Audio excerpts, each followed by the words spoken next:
You're live. Hetep. This is Baba Sekou and Mwt Imani. Welcome to the Bear's Den, where we'll be talking to people around the country and around the world, and hopefully we'll have questions and some lively conversation. And let us all be respectful and pleasant, so that we all can get informed as much as possible as to what's going on in the world today.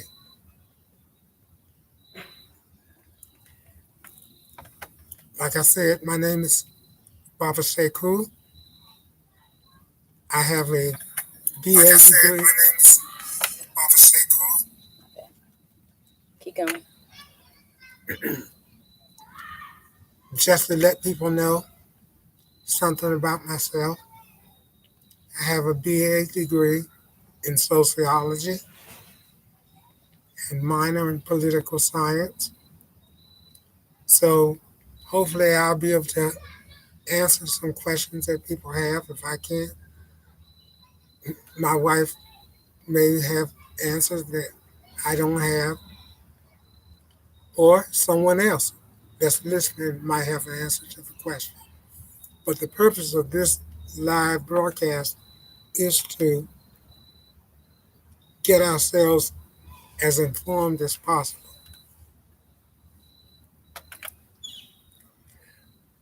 Well, why don't until we're ready for people to come in, why don't I interview you and you can answer some questions about yourself until other people come in with questions. Sure, good idea. Okay. You said that you graduated from Norfolk State University, Yes. and how um, how long ago was that, and how did you find that experience, having a family and everything that goes along with having children and family responsibilities? Oh, okay. First, I came here in 1978-79 semester. And that was my freshman year.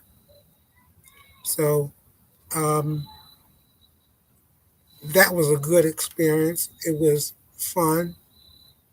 Um, we did some things that were political.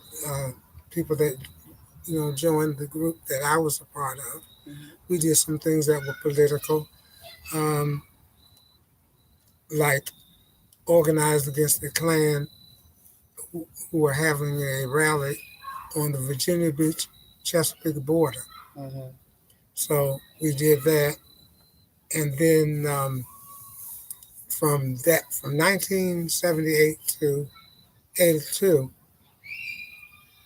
um, I played I played flute um, for a particular band and particular groups up and down the East Coast, Mhm. and so we were doing political work, and I was playing with a band, um, up and down a good part of the East Coast, from New York to um, south of the border, right there on the North Carolina and South Carolina borderline. Mhm. So, and that was, like I said, it was very interesting. It was very fun and scary moments too. But like I said, it was quite fun and quite interesting. And what happened in 1982? Well, 1982, we got married. I was living in New York in 1982. I lived there for 4 months. Then I came back home, and we got married then. So, and from 1982 all the way up to now, we've acquired 4 children, and and you know that was very very exciting for us because we had to get used to having children the new schedule, you Mm-hmm. know, and all of that. So, like I said, it was a real fun time. Hectic for me because I'd never been a father before, and Mm-hmm. I know you had never been a mother before. So, um, like I Yeah, said, it was hectic, but it was fun. we were two crazy kids that thought we knew everything. But who doesn't when they're that young? Yeah, Okay. Well, you went to school while rearing a family, while working part-time jobs. Um, after you after you had worked a while, what wasn't there some health issues that you had to attend to? yeah. I I contracted. Developed. I developed diabetes and I developed asthma. So that kind of put a damper on things, but I got over it. um, what when before we moved when we lived in Huntersville, um, you had not been diagnosed with asthma. It wasn't until we had been living here in Lambert's Point for a while. Is that true? Um, yeah, that's true. Hence our work with environmental justice Right, and the hashtag cover the coal. right. Um, so, what work did you start doing? What community work did you start doing after you retired from work? Oh, okay. We worked with a group in 1979. No, I'm wrong.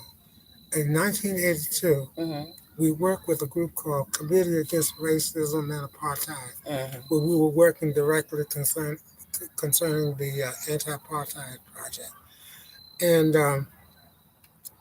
and I know I didn't mention this, but just in case people might wonder Mm-hmm. when they look at my eyes, they might wonder, well, why are his eyes moving like that?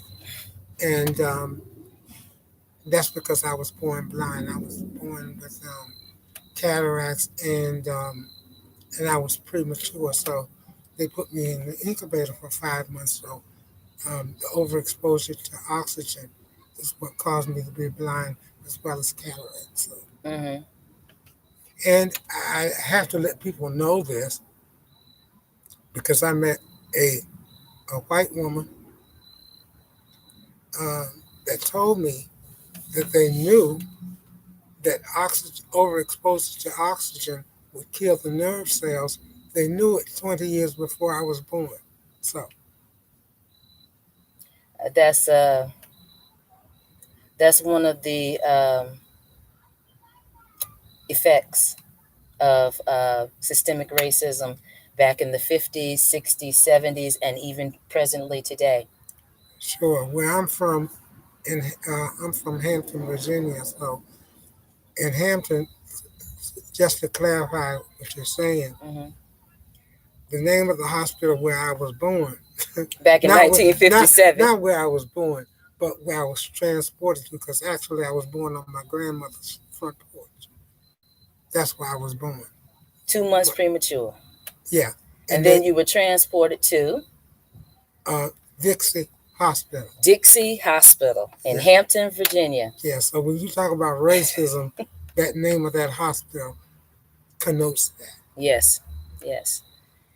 And people talking about disparities and inequities and how different communities are treated. Back in 1957, it was the norm. Sure, So sure. I'm sure at the predominantly white hospital, the babies born with cataracts and that were premature, all of them didn't lose their eyesight due to overexposure to oxygen, Right, as this woman told you decades later. right. Um, how do how did we get to that? I was talking about your community work. I was asking about your community work um, after you retired from steady work because of your health. Yeah. Oh, okay. Local community work. Yeah. Like I said, we did work with a committee against racism and apartheid. Hmm. We did um, uh, we did community activism and work with other groups like NOW, National Organization of Women. Hmm. We had a lot of United Front work going where we collaborated with other groups. So that's the type of thing we were doing. And then beyond that, I was playing and doing political work with a particular group that I belong to. And since we have moved to Lambert's Point, what community activism have you done? Advocacy work have you been doing? Okay, I work with the New Virginia Majority. That's Environmental justice. that's an environmental justice, um, and I like to think I did some complimentary work with Mothers Out Front. So to the extent that I would assist. You were very supportive. You are very supportive behind the scenes. They are more focused on women getting active in politics and women and families, because there are plenty of men who are leading charges in community activism. So I think their purpose was to get more women involved, and to have more women in leadership. So with Mothers Out Front, the women are more support. And the local civic league. Yeah, Um, right, decades and decades you've been a right. member of, Oh, of the civic league, yeah, from when Miss Ellen Harvey, the matriarch of Lambert's Point, was president, through Mr. Harris, and the current president, Mr. Roby. Um, I know the meetings have gone virtual since the city shut down, and people are, they're not as cohesive as they were, obviously, because there are still plenty of residents who do not have access to those virtual meetings. As a matter of fact, just the other day, I was walking up to Food Lion on Colley Avenue, which is our closest grocery store, and a resident stopped me, and he recognized me from the Civic League, and he asked me questions about the meetings, and I told him what I knew, and directed him to people on the executive board. But that's another symptom of the shutdown. People that were coming together and working together. They are it's kind of disjointed now. We have to find a way to reunite, so to speak. let me let people know Hmm. uh, a little more about my background because that's very telling. Take it away.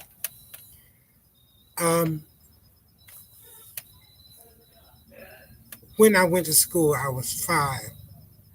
Actually, I was 4 because I went to preschool, but I don't know why I don't remember that quite as clearly as I should.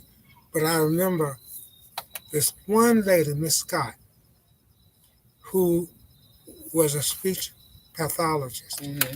and she gave me speech therapy because I was from a country part of Hampton, Hmm.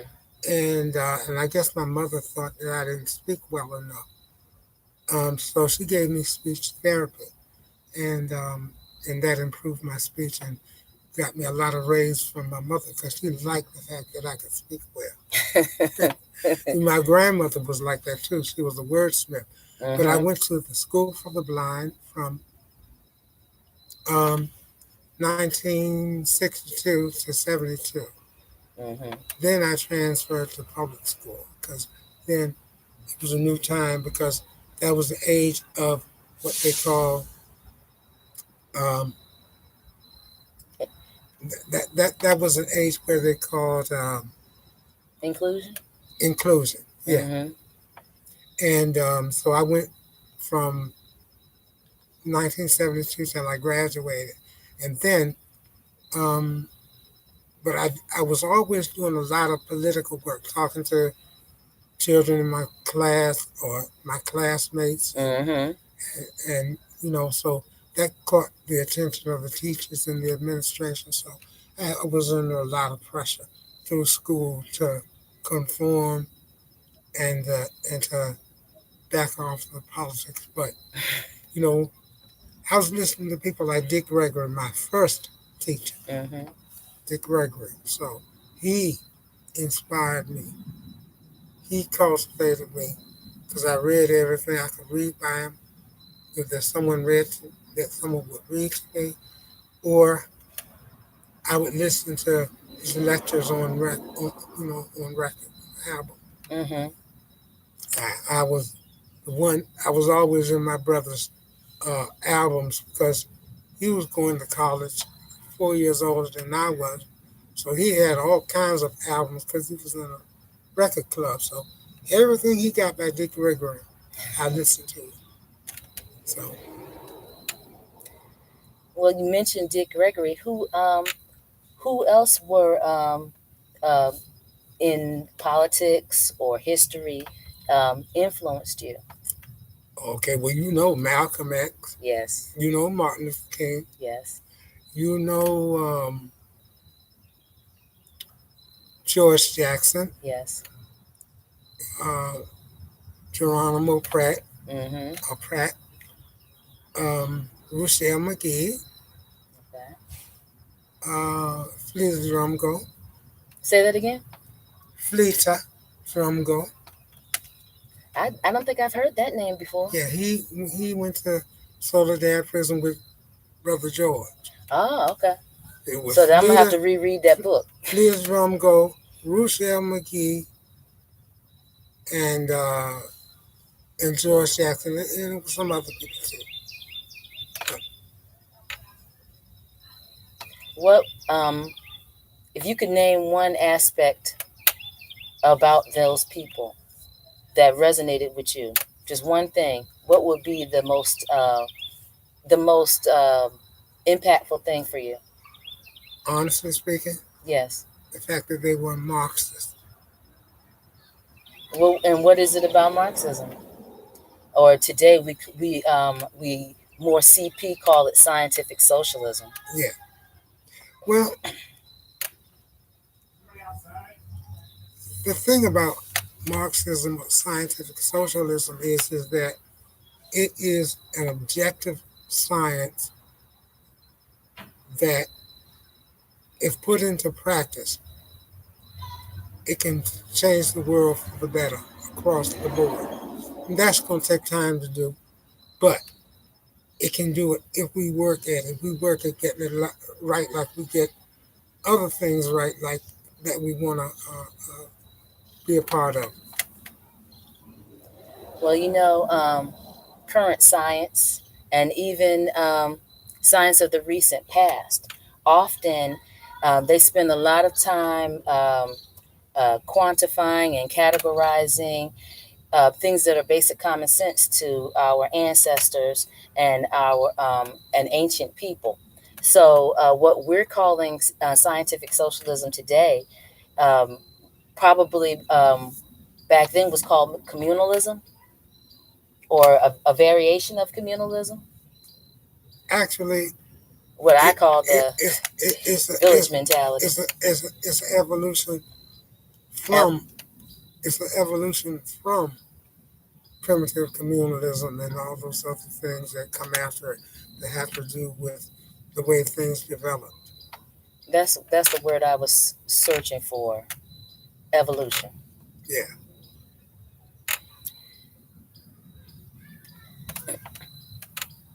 Is there anything else you would like people to know about Baba Sekou? Why the Bears Den? Where Oh, did that name come from? okay. That name came from That name came from um, the fact that the bear is one of my spirit Spiritual guide. totems. Yeah, Okay. yeah. Okay. I remember in the first grade, my teacher, Mary Brown, bless her heart, bless her soul. She was such a good person, Peace be upon her. good woman. And she said, "What would you like to be when you grow up?" And in my third, and in my and in my first grade, Honest and innocent mind. honest and innocent mind, I said, "I want to be a bear because bears just eat, sleep, they don't do any work." And she laughed, and and and after that, I told her that. She said, "I want you to read this book called David Copperfield." So I guess she realized that I could think because that's a pretty hard book to read in the first grade, David Copperfield. And then I, you know, read the Iliad by the time I was in the third grade, and a bunch of westerns. I read the Odyssey, the Iliad, David Copperfield, Mm-hmm. all of that. And just on a lighter note, with all of the nature documentaries that we watch, we now know that bears contribute a lot more to society than Exactly. Yeah, that. yeah. I should clear that up before Peter gets on me because I know that bears they work. They work like all the other animals work, but in my little mind, you know, that's what I thought then. In your 4-year-old, 5-year-old mind, I Yes, understand. yeah. I understand. I well, I wasn't 4 or 5 years old when our children were very young, and they asked me what was my favorite animal. And I was completely honest with them. I said the giraffe, and they wanted to know why. I said because giraffes have no known predators, so we have our reasons for our favorite animals. Let me say this. I hope that Mr. Led Farmer is listening because I want to reach out to him Hmm. because he's a very interesting young man, and I admire what he has to say, and I admire the work that all of the homesteaders are doing. But I, he stands out. You know how vivacious he is, Yes. so he stands out. So I'm interested in reaching out to Mr. Led Farmer. I'm sending out a message of, uh, of love and friendship your way, and I hope that we can talk and meet. Maybe you might find me uh, interesting And why did we start looking at those at Lead Pharma 73 videos in the first place? because that is a way of organizing people to prepare for these times that we're living in. Because I'm convinced, Hmm. or that you keep Yeah. on, Go ahead. You were convinced of what? I'm convinced that this is the beginning of the revolution. That we're at Inner and that outer. inner end. Yeah. Looking at shows like Extreme Preppers, you know, they always, it's a TV show. They always want to sensationalize everything and make you think that these guys are pure nuts. But you have to listen to what they're saying that is not about conspiracy theories and what actual practical advice they're giving. And most of the time, I won't say most of the time, I'll say 80 to 85% of the time, they're on point when it comes to um, practical applications. And a lot of the videos that we have seen regarding homesteading, uh, container crops, um, and stocking up and preparing for disasters, whether they be man-made or environmental, um, is making more and more sense. I remember Hurricane Isabel. And the reason that I remember it so vividly is because we were without electricity for 10 straight days. Um, the next neighborhood over, Ghent, their electricity was only out for 4 days. And I'm sure Larchmont was probably about 4 days or less. These are the affluent neighborhoods to our south and our north. But Lambert's Point, was without electricity for 10 straight days. I got up every morning to heat up water on our grill and to start breakfast for everybody. The schools were closed. We did what we had to do. We were outside a lot because of the light, and we went to bed early because there was no electricity. As many quilts and blankets on over us as we possibly could. So we lived through that, and we did what we had to do, and the community stepped up and they united and they worked together. And as soon as the crisis was passed, everybody went back to their separate corners. And I remember saying, I wish it had lasted. I wish it had lasted. But Norfolk is too transient a city. Um, you have enclaves, you have um, niche communities, but as a whole, transient. And it's unfortunate. But we learned a lot from that experience, and we're learning a lot from this experience. We don't have everything we need in place, but each day we are meditating on it, we are working on it, um, we are actively preparing. And we had a very small start with our container garden because we knew that we would be moving, and I didn't want to have a whole lot to have to move, so I kept it small.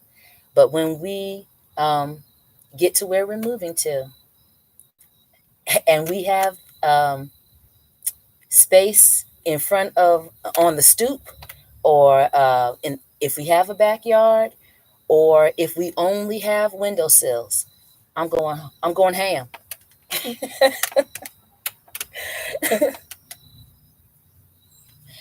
And how have you been loving the green peppers? And good. I've tasted one. You've tasted one that you remember. I've been putting them in a lot of dishes when I could. I just wish that the tomato plants had produced like I hoped. Lots of blossoms, but no fruit. And I'm hoping to bring the plants inside and put them under a grow light, and maybe we'll get some tomatoes in the spring. But what did you hope? What do you hope the Bears Cave will develop into? Like I said, um, you know,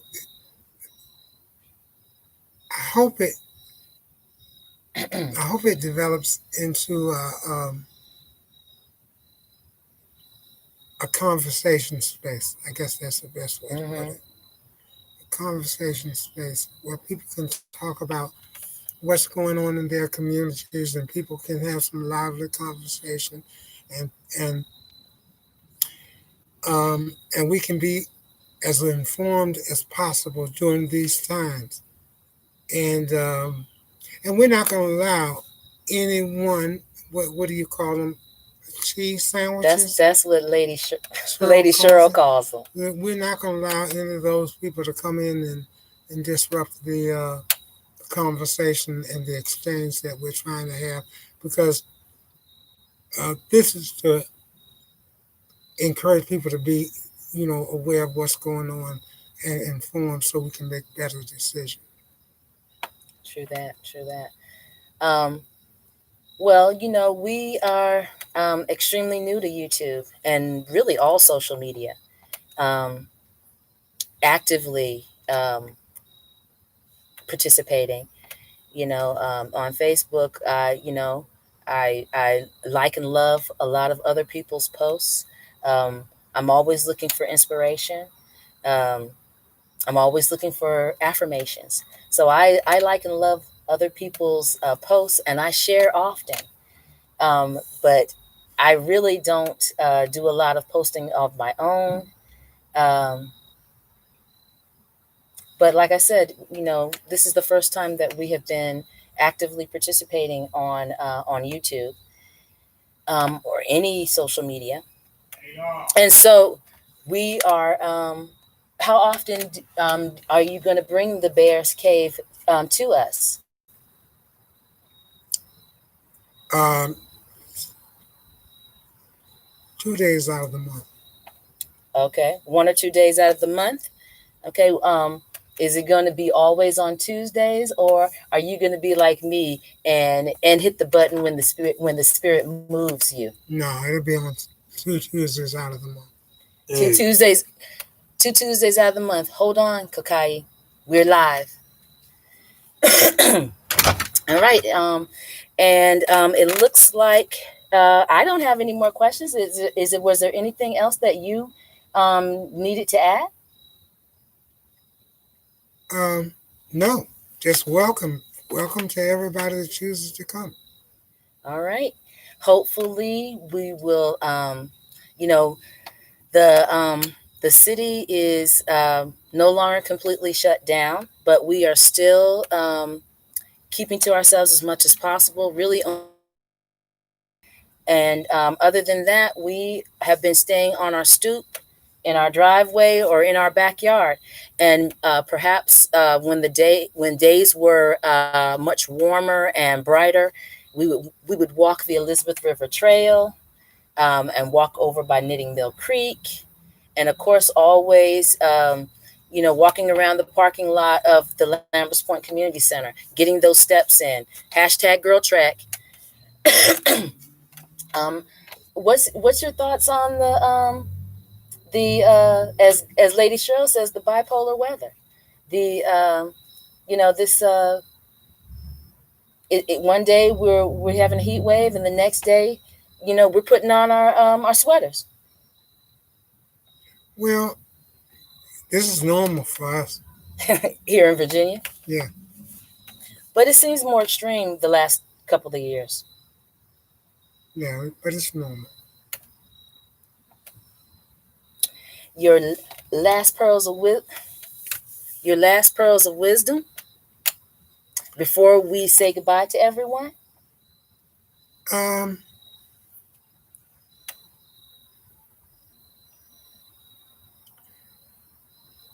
I would just say during these times, keep your ears open, your eyes open, and most of all, keep your brain and your spirit alert. Mm-hmm. That's the only thing I can say. Oh, and hang on to your loved ones. If you got people that love you and care about you, this is no time to be letting go. This is time to make it work because we're going to need each other tremendously. And this is the first phase, in my opinion, of this revolutionary awakening. Um, that reminds me. Um, a thought just popped into my head. Um, September was Suicide Prevention Month, and this month is Breast Cancer Awareness Month. Think Pink. It seems like every month there is uh, something that we have to be reminded to be aware of and to prevent. Physical health is extremely important. Mental health is extremely important. Spiritual health is extremely important. If you feel like you have no one, that you are completely alone, know that that is not true. There are always people waiting in the wings to embrace you.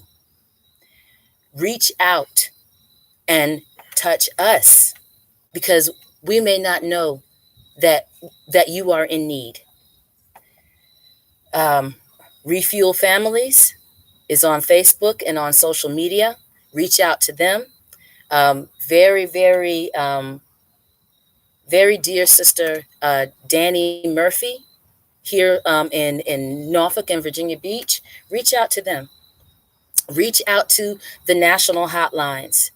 Um, Reach out to social services or the health department if you need referrals.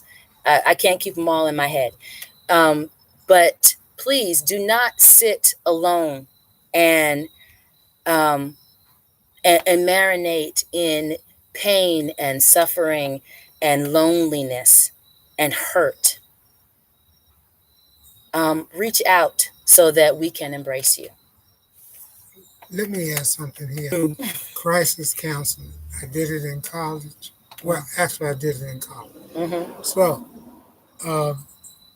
I don't know if they still have a crisis counseling hotline up in this area where we live in Tidewater, Virginia, but I did that. So, um, people need someone to talk to, and there no one that they can reach out to. None of those organizations feel that you know feel like something that they would be comfortable with. You can call my number, and You mean your email? no, my phone number. I'm going to go get the card for Refuel Families, and you go ahead and give out your contact information.